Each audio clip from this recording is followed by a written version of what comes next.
So we have to prepare consolidated P&L account, consolidated profit and loss account.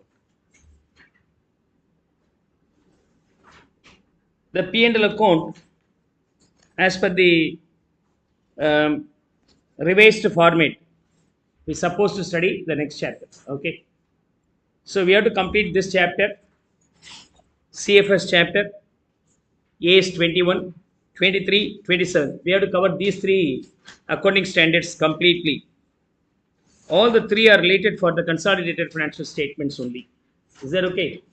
So after covering 10.1, 10.2, 10.3, we'll go for the final accounts of the company, chapter number 11. There you will know the format of income statement as well as balance sheet with a complete structure. Anyhow, I just give the format here for the requirement purpose.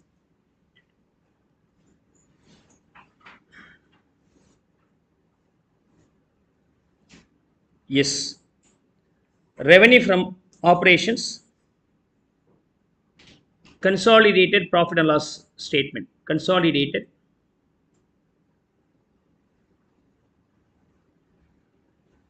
profit and loss account. Revenue from operation, revenue from operation,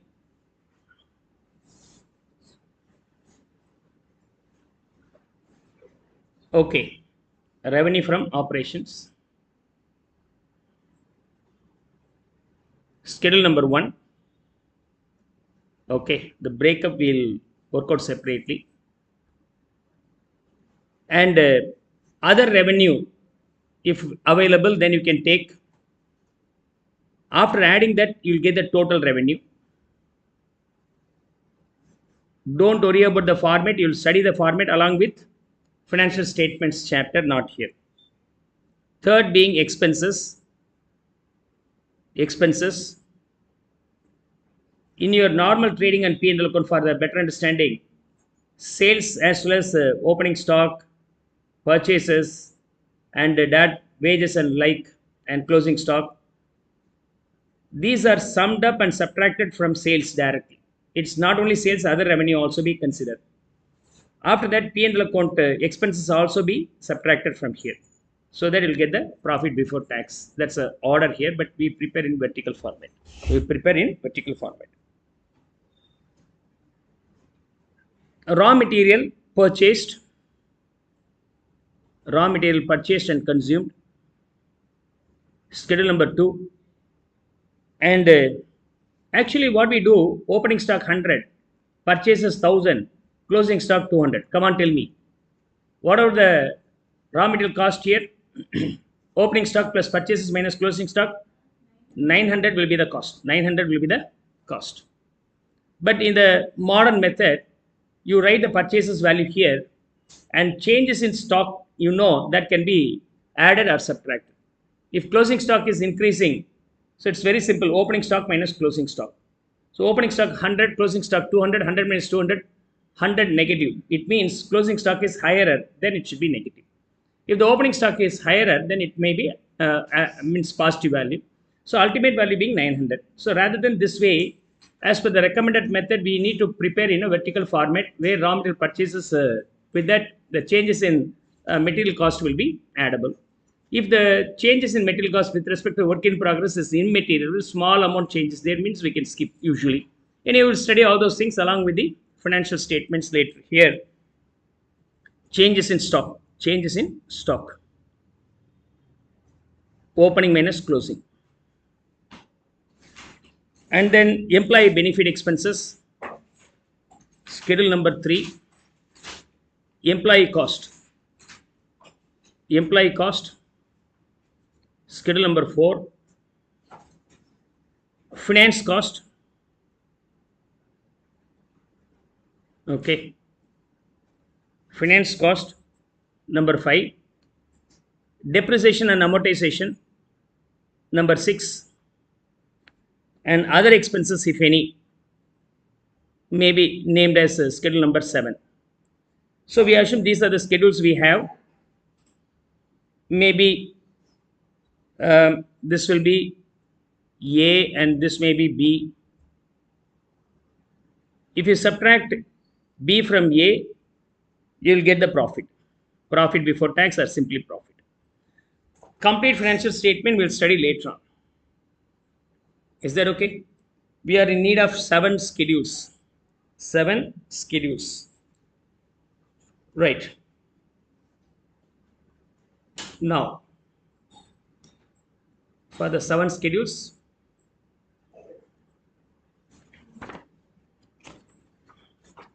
schedule number 1, revenue from operation. Revenue from operation.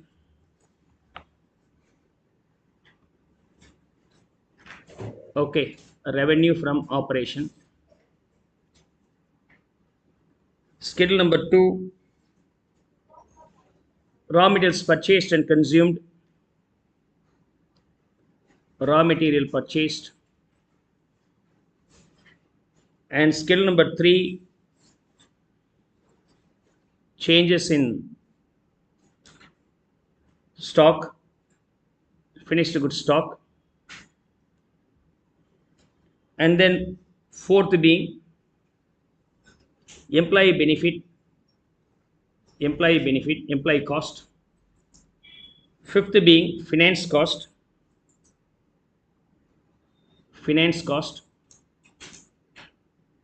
6th being depreciation. 7th, other expenses.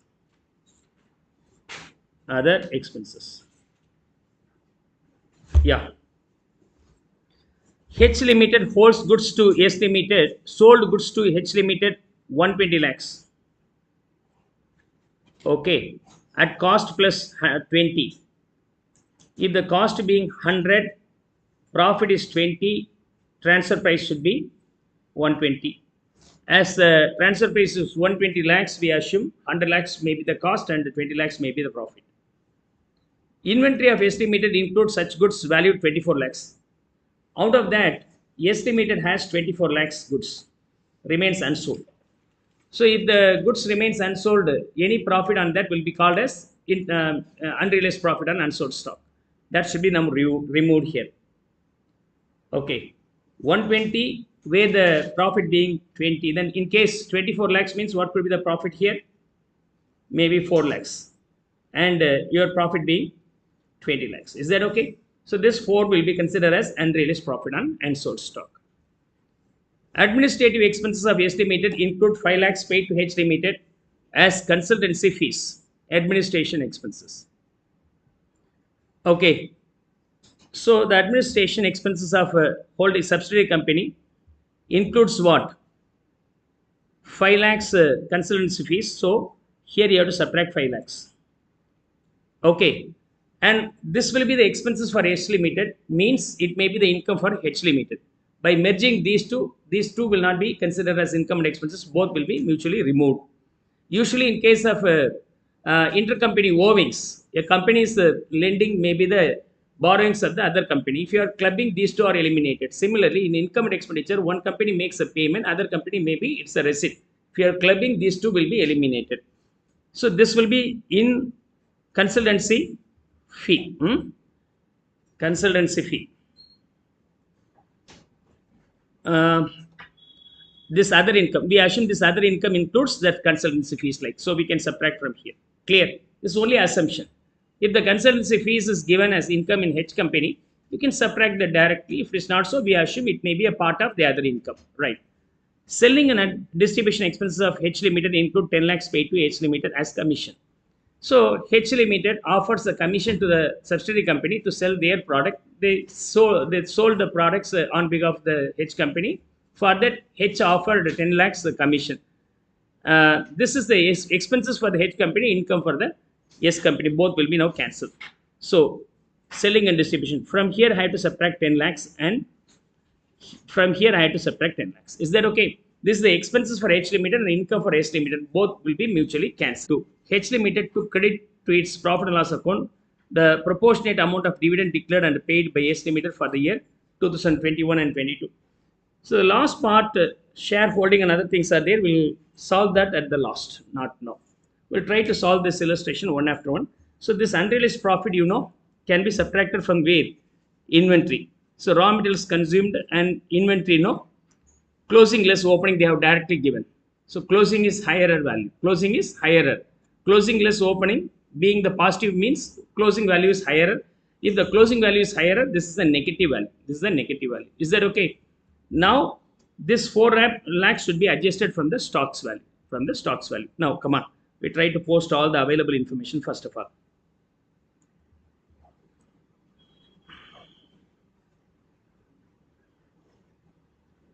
Yes.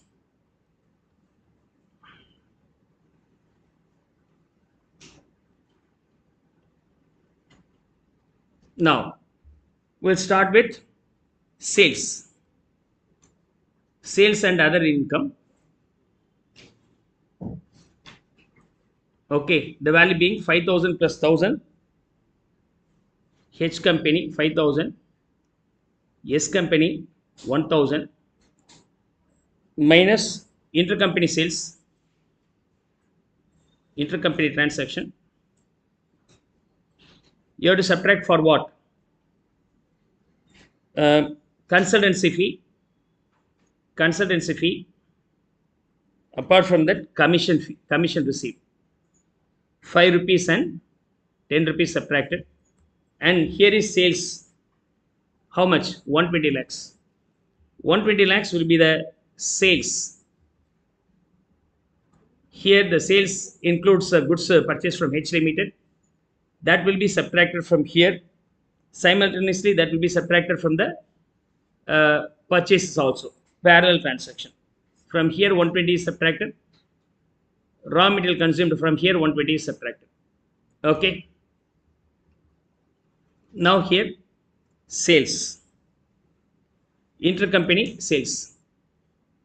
Intercompany sales. The value being 120. You have to subtract these three from 6,000 rupees. 100 and 225. Then ultimate value being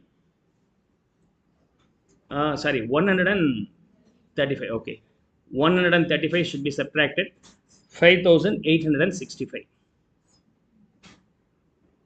Next one being purchases.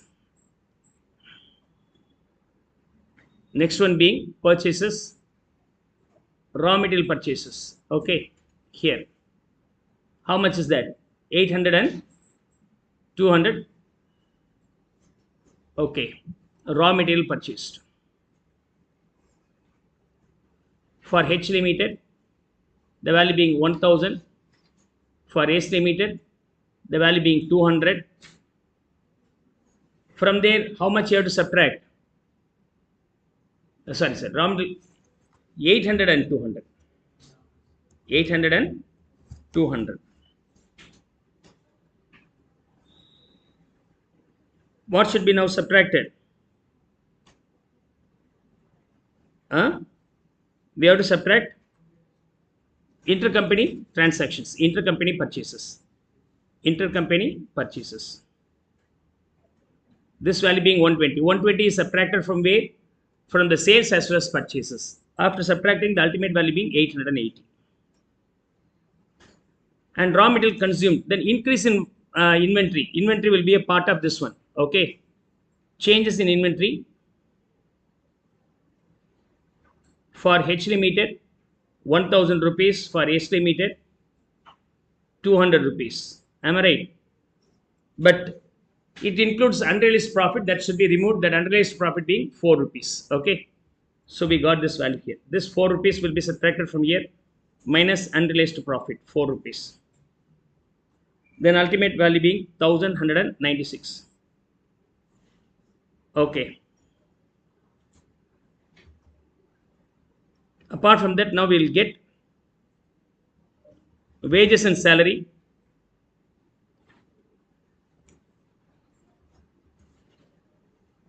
Wages and salary. Yeah. Wages and salary is part of what? Employee cost. So for H Limited, 800. For S Limited, 150. The ultimate value being 950. Production expenses.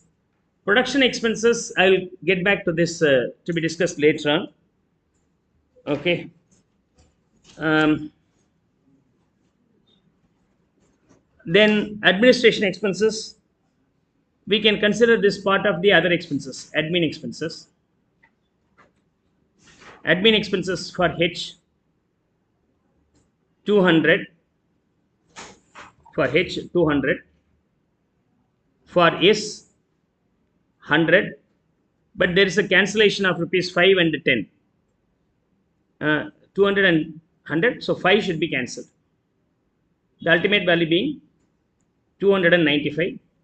Similarly, selling and distribution expenses for H 200, for S 50. There is a common amount to be cancelled, 10 rupees. Then it is 240 rupees. Interest is a part of finance cost. So finance cost related to H being 100. Finance cost related to the subsidiary company is 50. There is no any other adjustment required. In case of depreciation for H company's asset, 100. S company's depreciation, 50.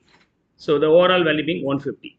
The production expenses may be considered as one of the direct expenses, can be adjusted with the raw material purchases itself. Here itself we can adjust this. So production expenses. For H, the production expenses being 200. For S, the production expenses being 100. Is that okay? 200 and 100. So the value being 300.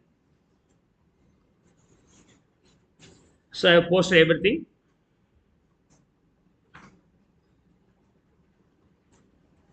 Now come on. What is the total of this? 1180. This value is this much.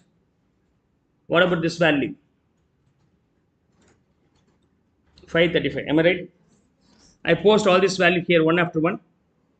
First value 5865. Second value 1180.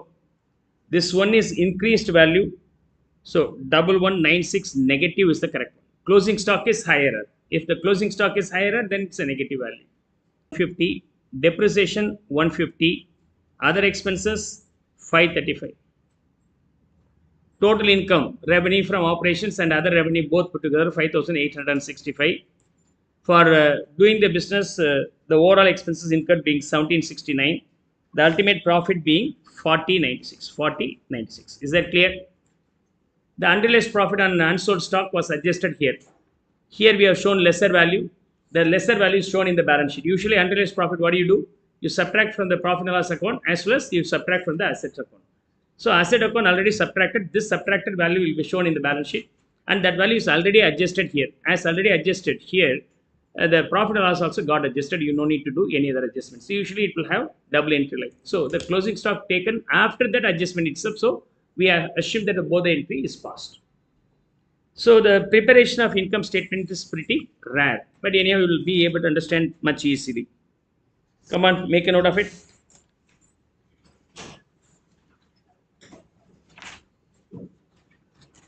Two more illustrations for the additional learning. It was in your CA Institute material, so I incorporated as it is totally different model. So after completion of this, so you'll be thorough with all the illustrations in CFS. Clear? Make it faster.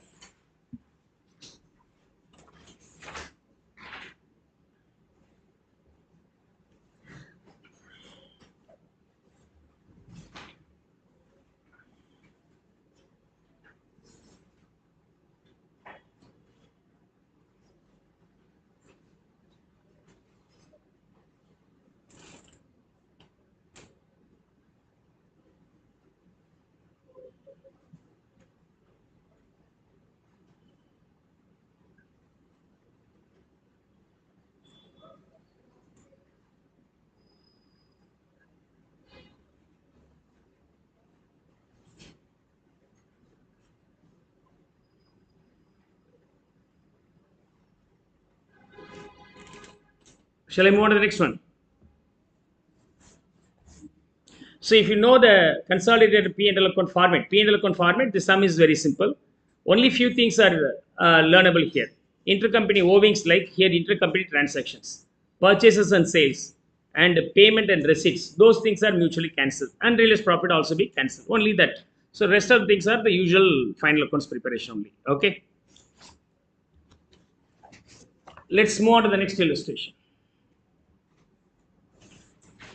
Calculation of net worth.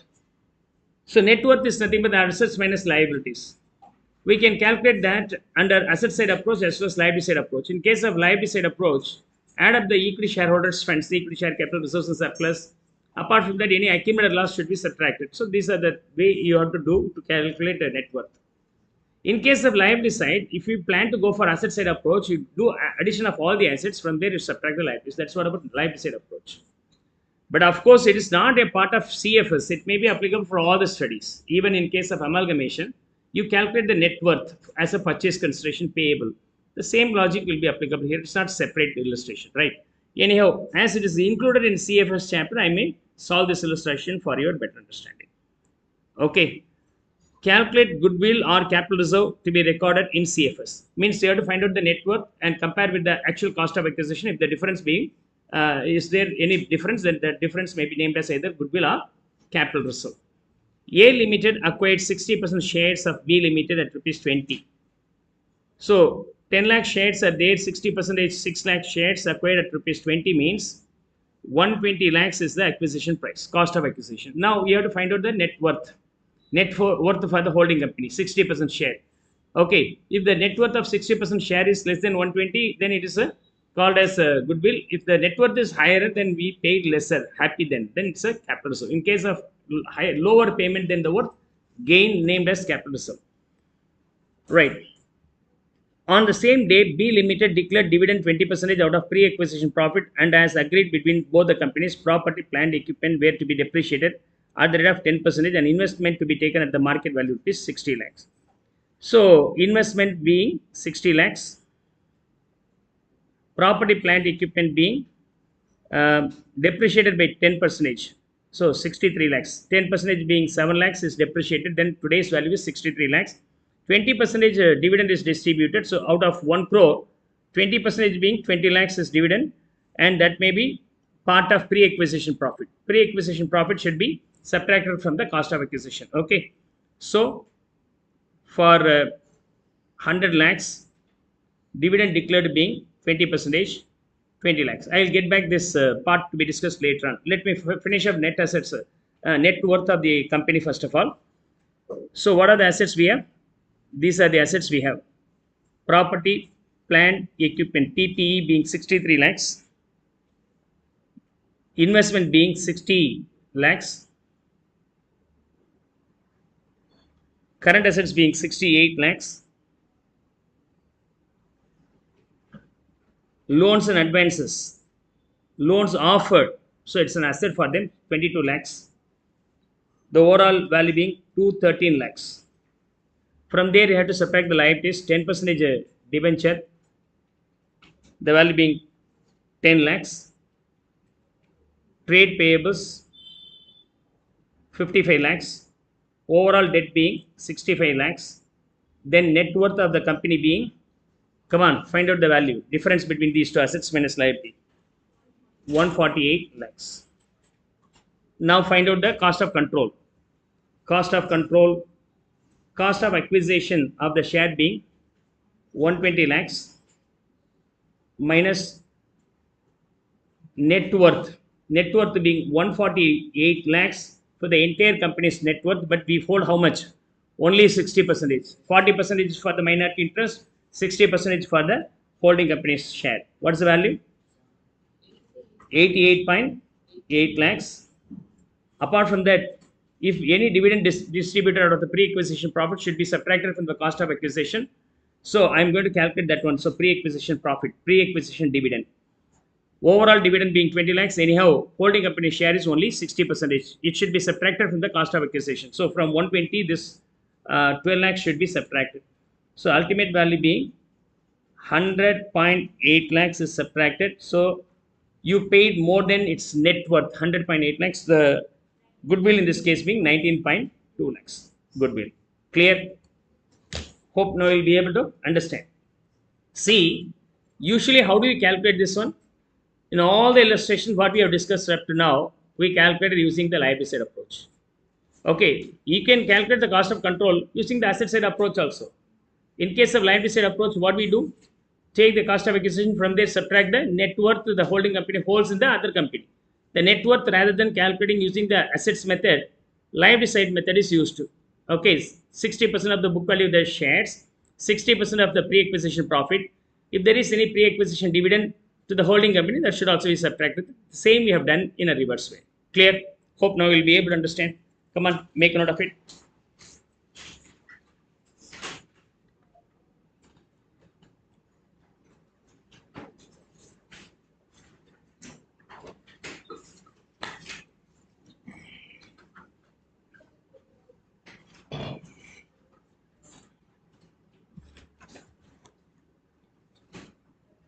Now, how do we calculate the price of the share? Sometimes the capitalization of yield is nothing but price. That's how we can calculate the worth of the shares here. For example, face value of the share being 10, market price of the share is 40. Usually market value more or less, usually more than the face value, at least 2 times, 3 times. Some company may have market value 10 times also higher, 10 to 15.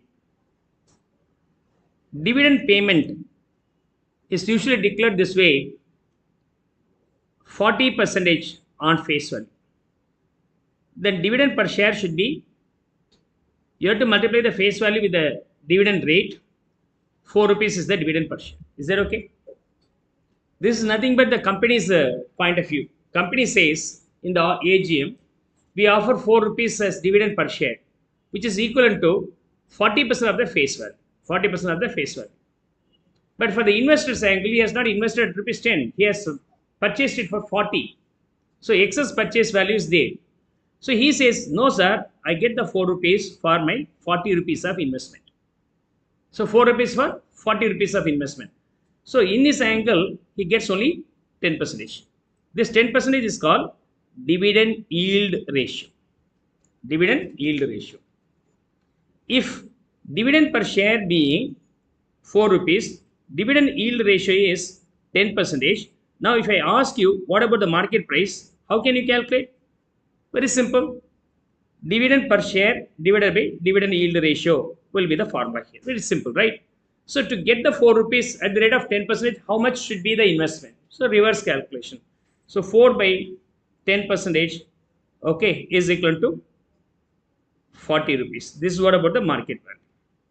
So dividend yield ratio is nothing but dividend per share divided by market price.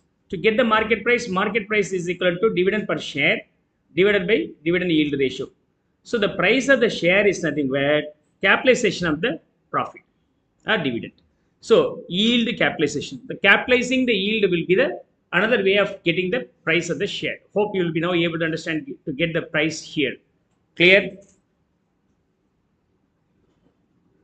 Now, Variety Limited holds 46% of the paid up shares of VR Limited. The share acquired at the market price rupees 17. The balance of shares of VR Limited are held by foreign collaborating company. A memorandum of understanding has been entered into with the foreign company, providing for the following. Okay. So Variety Limited and VR Limited. Variety holds 46% in VR. Currently, VR is not holding company. And the balance, this purchased at the rate of rupees 17. The balance held by foreign collaborating company. A memorandum of understanding has been entered into with the foreign company, providing for the following.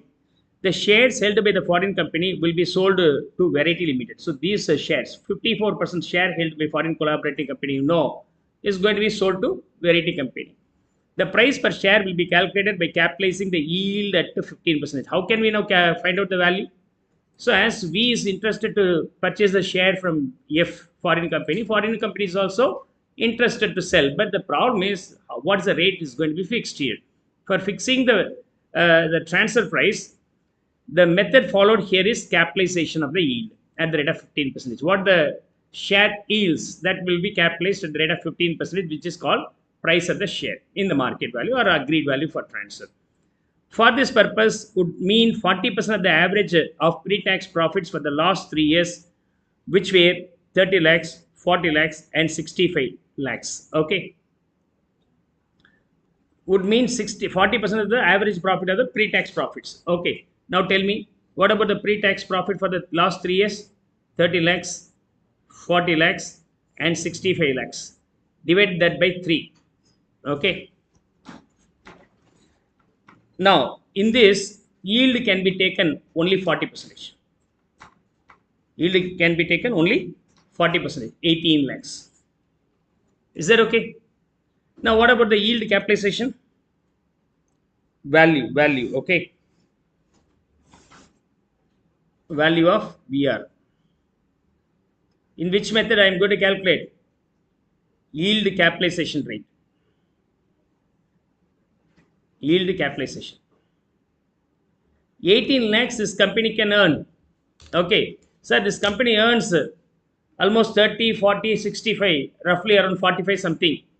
But you take only 18, sir. Why? Because it's clearly stated for the yield calculation, whatever the average profit we have no in that, 40% can be taken. So the 40% is considered for the yield, effective yield for the VR company. As the yield is 18%, what could be the value?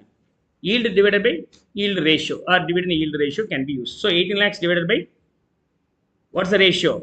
15% can be used. Then the ultimate value being how much? 120 lakhs. 120 lakhs. Now, the actual cost of the shares to the foreign company was 5 lakhs 40. This foreign company purchased it for cost of acquisition being 5 lakhs 40,000 rupees. What is the sale price that I am going to calculate now? So 120 will be the overall value where F holds 54% and 54% of this being, come on, 54%. 64.8 lakhs. Is that okay? 64.8 lakhs will be the sale consideration. So we limited can purchase the remaining share held by the foreign collaborator by offering 64.8 lakhs. The profit that would accrue to them be taxable at the average rate of 30%. For the foreign company, whatever the profit is there, no, it is taxable. Capital gains tax is there. Foreign collaborating company purchased it for 5 lakhs 40,000 rupees and transferable to V Limited as per the memorandum of understanding at 64.8 lakhs, and it leads to capital gain being, come on, how much is the capital gain? 59.4 lakhs is the capital gain. Am I right? 64.8 is the sale consideration and original cost of acquisition in the hands of F some years ago. We are not sure at what time it was purchased. 5 lakhs 40,000. If I subtract the cost of acquisition from the sale price, capital gains for the foreign collaborating company is 59.4 lakhs. And for that, tax is applicable at the rate of 30%, 30% being 17.82 lakhs. 17.82 lakhs. Is that okay?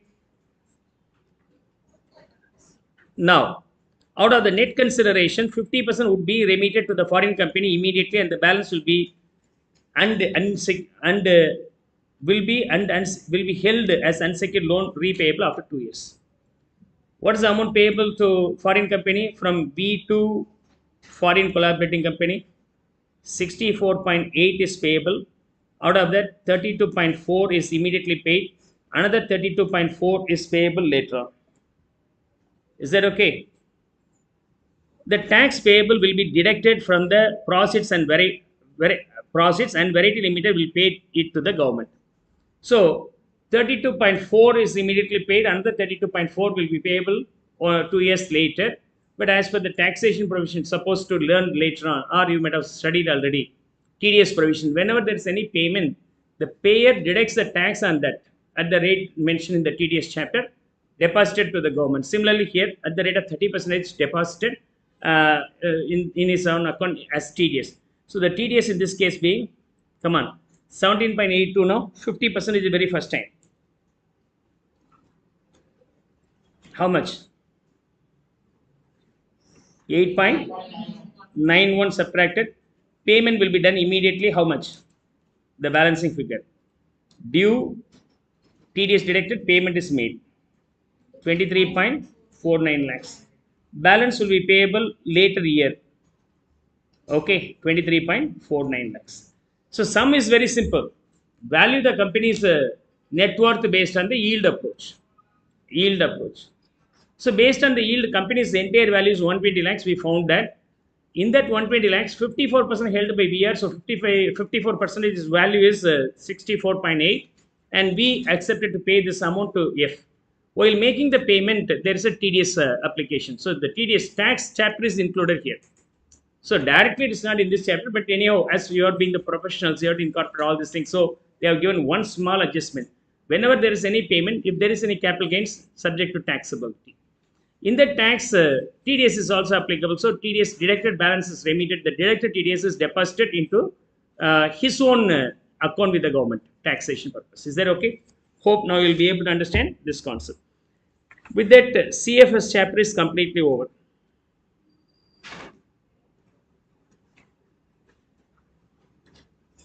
Now we have to finish up cost of control also. Earlier, what? They don't have the controlling rights. Here they don't have holding company rights. Now, by acquiring another 54, they get holding company rights. Come on. Cost of acquisition. 46% shares purchased at rupees 17 per share. How many shares are there in total? 17 per share.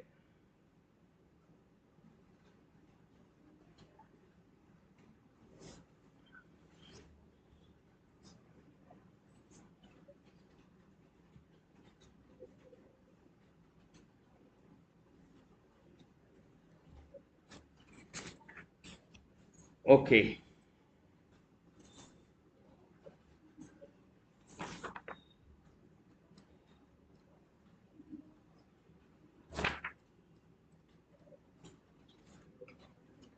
Number of shares given anywhere? Come on.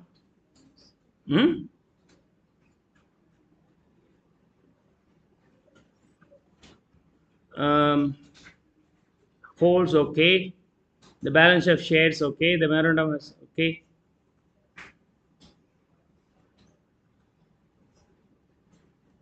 So 2 lakh shares held. It may be missed in the question, I think. Oh, here is okay. So the next subdivision is the next page. Okay. The above agreement was approved by all concerned for being given effects to 1/4/2023. The total assets of VR Limited being 100 lakhs. It was decided to write down PPE for PPE by 1,75,000. Current liabilities of VR as on the date being 20 lakhs. The paid up share capital being 20 lakhs divided into 2 lakhs. So 2 lakh shares are there. So we have 2 lakh shares here. Now, what is the cost of acquisition? For the initial, out of 2 lakhs, 46% shares. Purchased at what rate? 17 per share. So 17 per share. What's the value you are getting? 15 lakhs, 64,000. Balance 54% share purchased at what rate? 64.8 lakhs. 64.8 lakhs. Okay. The overall cost of acquisition of possessing 100% share being 80 lakhs, 44,000 minus net worth. Asset side approach. Net worth usually will take the liability side approach, book value of the shares and capital profit and all. But that information is silent, so we do asset side approach. So the total assets being 1 crore. 1 crore. It was decided to write down the PPE by 175. There's a loss.